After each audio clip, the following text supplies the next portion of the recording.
Right, Hello. kids? Go ahead. Hello, Louisiana Beer Reviews. We are doing another mystery beer. Not a mystery to me, but a mystery to my reviewing partner today here in Jefferson Parish, David. I assume you've had this beer before, but I kind of interrupted you. Well, today, kids, we're gonna try another one of Jay's mystery beers. So, We haven't. along the lines of Jay's mystery beers, I have an idea of what group this is coming from. And this is Diamore glasses, and these were given to me, and I appreciate the gift. And this is extremely champagne bubbly. Mm-hmm. I see that. And it's well within the freshness date. I think this beer is best by February. We just are in November. Well, it smells good. It smells American adjuncty.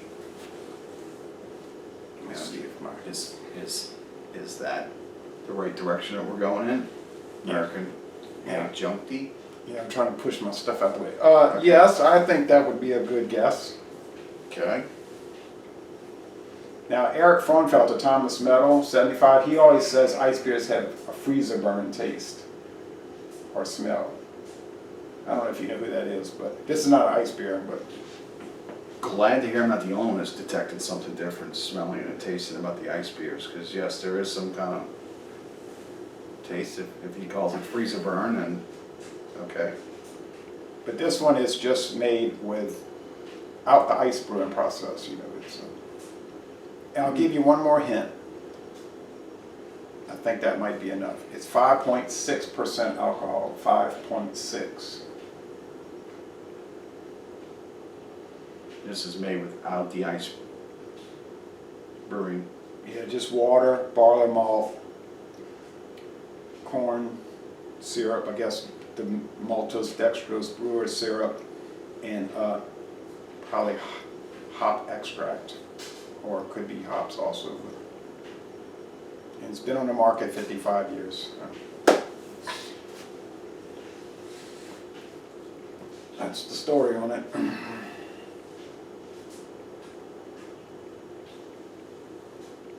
So the aroma was kind of like bready. 5.6. Yeah. Not too skunky in the aroma, a little.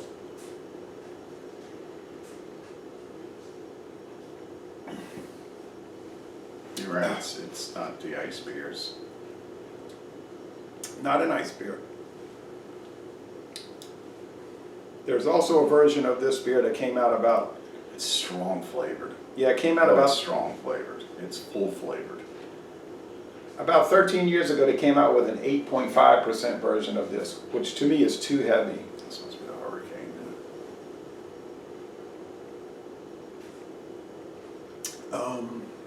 It must be a hurricane or that other one that comes in a gray label.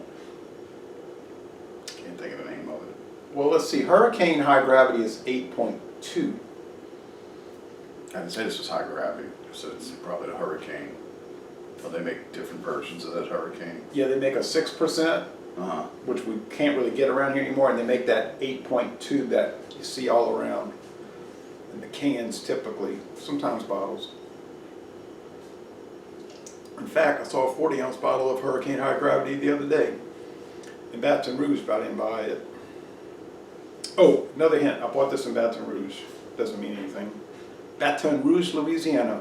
So it's not sold locally in New Orleans Metro. Yeah. Maybe, yeah. I guess you'll see it around here and there. I haven't seen it in my town in about a year. I bought this on U.S. Highway 61 business route /190 business route in Baton Rouge. Even though your At beer Exxon. distributors are coming out of Baton Rouge, they don't come from New Orleans. We got Southern Eagle from, Metairie, over by the Saints training camp. We have Crescent Crown on Almonaster. And then we get Jim Carrey out of Hammond, Madisonville, Louisiana. Mm. That's our three main distributors. And National Republic, I think, and Glazers, Southern Glazers handles a lot of the more expensive ones here, like that. This would probably be handled by Crescent Crown. Well, I'm going to step out on a limb and say I've never tasted this beer before. Okay. Any other tasting attributes or notes you want to describe? It's strong, full flavored. It kind of stays on the palate a little longer than it should. The body's goes down quick, so it's light, but the flavor's full. The hops are kind of strange, but it's got that just that beer flavor to it. So you said it's been around 50-something plus years, 55 years. brewed in America? Brewed in the United States. I'd say it's some kind of an old Milwaukee beer now. I had old Milwaukee way back in the day. We wanted to do an Taste. old, remember we wanted to do an old Milwaukee, We but it did, was but expired. you came over with an expired Oh, that was 16 bad. ounce. That was That was a bad. couple of years back. We did that, and we tasted it, and it's like, ugh. We Because deleted that. they get really actively yeasty tasting when they get And old. stale. It tastes And stale. Like if you ever have a beer off of a keg that's been sitting for, I don't know, 6 months. Right. So how would you score this one? To me, it would go well with oysters, but I can't really score it because I don't know what it is. I don't know what style it is. You're not really. it's a giving me lager. Adjunct lager, we said that, so. I mean, it kicks you in the taste buds as soon as you drink it. So you have to drink a couple of them to kind of adjust your taste bud. From that aspect, I don't like that. I don't like how I'm having to drink more to taste it. So it's almost like it numbs something so you can get used to it. The flavor profile is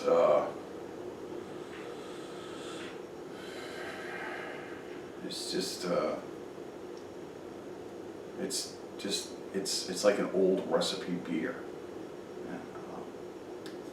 Yeah, it's definitely an older style. Yeah, It's an old school lager for I don't sure. know. I don't know if I would pick this one up. So what kind of letter grade would you give it? Just Let's see. a C, average. Well, I'm just going about what I like and what I don't like. Oh yeah, you got to do that. I'm So, gonna say more. I'd say on how it's made and the style and all that, it gets a pretty good grade. But personally, I don't think it's that great. Okay, I would give it a B plus at the minimum, and maybe I was going to, as a general grade, I'd give it a B. it's a general grade. Right. Like, if I'm just saying reviewing a beer, but I don't know what beer it is, so I have nothing to go by. This is a blind taste test, so So you're it's- asking me to review it differently. Yeah, it's kind of So throwing you from a off. Yeah. blind taste test, just going by tasting and all that, it's a C. Yeah. I've been drinking it for 22 years since I first started tasting beer in February '96. Going on 23 years now. But well, you ready for the reveal? Sure. I like how you say kicks you.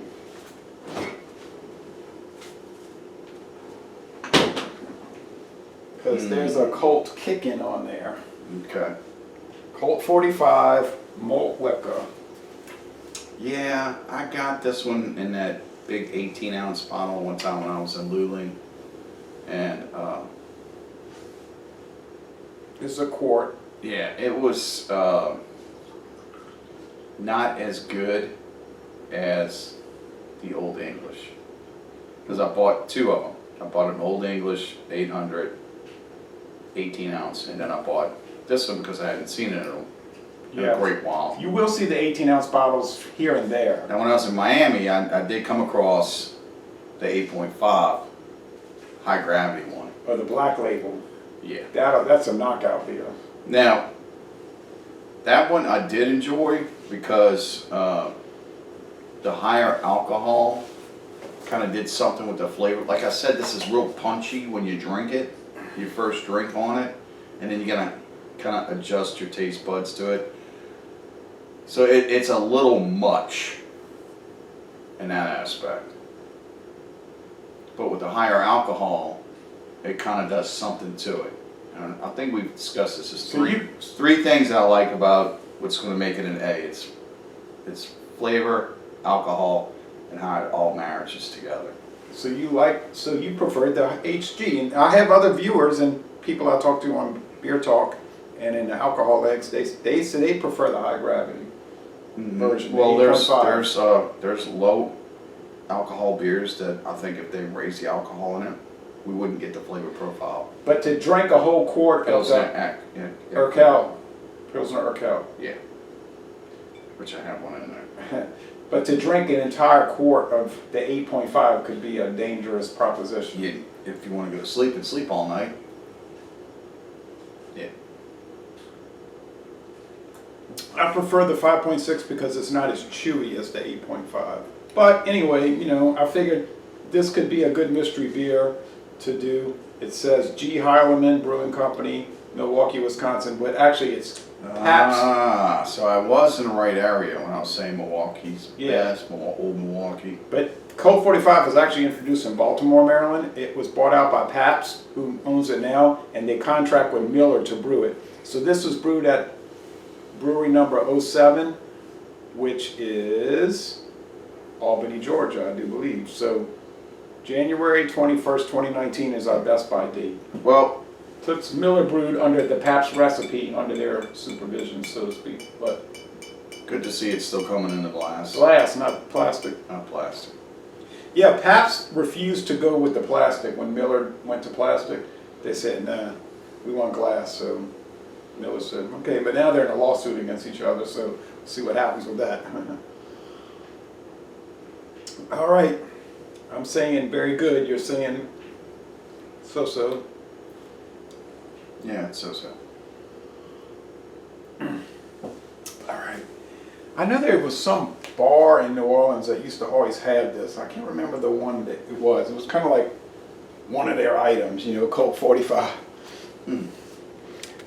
All right, thanks. So, Laissez Les Monton Relay, controversial one a little bit. We're going to end this review by saying y'all come on down to Southeastern Louisiana, Jefferson Parish. There's no controversy when it's your review coming from your taste buds.